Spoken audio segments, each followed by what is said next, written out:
Dari trial error dan buyer ada datang nyari spek yang sama dengan tepung talas itu. Kurang lebih 1,5 tahun Bu risetnya lah.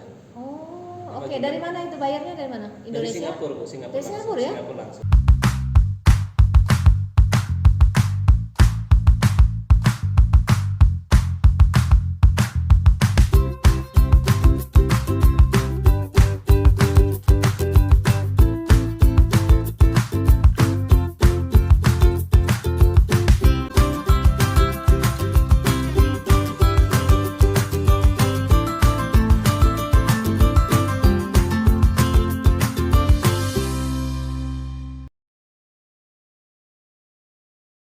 Kang Tono, saya di sini datang yang kesekian kalinya, ingin tahu lah.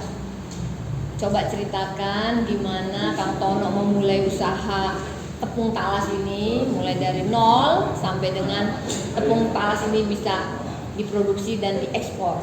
Oh ya, paling Bu kalau untuk yang pertama di awal itu kan bukan talas Bu, sebenarnya itu jahe merah organik. Oh, awalnya jahe merah ya? Jahe merah organik, cuman kalau dapat info ada varietas baru. Ada varietas baru. Nah, varietas baru ini jadi dari talas Gulkok, talas Sulta, terus sama talas Lucuan. Okay. Nah ini hasil silangan dari LIPI, penemunya itu Pak Tatang. Pak Tatang ya, Ya, penemu LIPI. pertama kali dan plot itu di Gunung Halu di Ciledug. Okay. Nah, Tono waktu itu beli bibit sekitar 1.000 Bu di sini.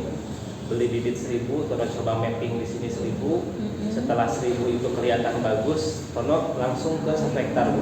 Itu lahannya dicek dulu cocok atau enggak menanam talas di Subang? Ya betul Bu, karena kan pertama kali itu 1.000 bibit itu untuk ngecek Bu, mapping. Oke. Dalam artian trial and error gitu trial and ya. errornya di situ. Nah setelah 1.000 itu bagus, baru Tono coba mapping 1 hektar Bu. Oke. Nah setelah 1 hektar, karena kan Tono izin, Tono dimentorin sama Pak Helmi. Oh Pak Helmi ya? Ya, Pak Helmi ya? sama Pak Helmi ya. Oh, Ya, iya, nah, iya. jadi Tono lihat Bu, talas pertama ini punya karakteristik yang bagus.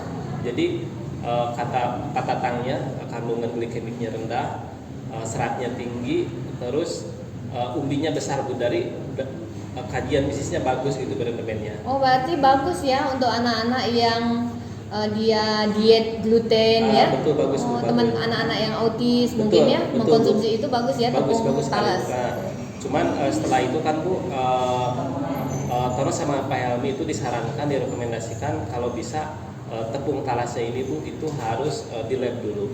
Jadi Dilabkan dulu. Di lab. Nah, Okay. setelah keluar hasil lab, keluar hasil lab dan ternyata kita hasil labnya bagus, ternyata ada yang nyari dengan spek seperti ini. Diuji kandungannya ya, Betul. kandungan tepung talas itu apa aja gitu ya? Betul, Oh, seperti ternyata itu. rendah Gluten. glikemik, Nah. gluten itu nggak ada free. Iya betul. Oke. Nah setelah itu baru kita submit ke buyer, ternyata adalah permintaan dari Oh Singapura. ada buyer yang nyari. Ada buyer yang nyari. Berapa lama tuh dari trial error dan buyer ada datang nyari spek yang sama dengan tepung talas itu?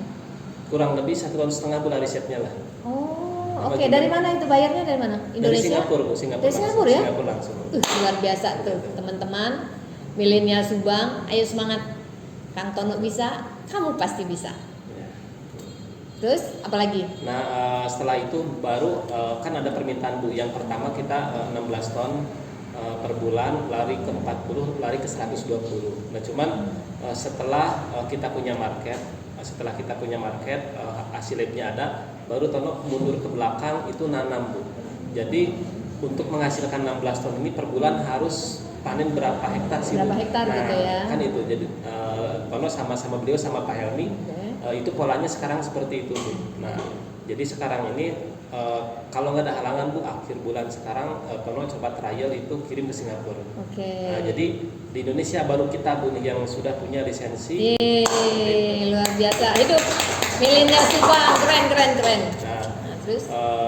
mulai dari penanaman sampai ke proses akhir itu pada karya Bu. Kecuali nanti untuk proses packaging itu harus pakai mesin. Karena standarisasinya harus 304 Iya. stainless steel kan. Iya. Nah, kalau untuk proses awalnya kayak untuk ngupas, Pembersihannya itu harus pakai manual Bu, seperti itu.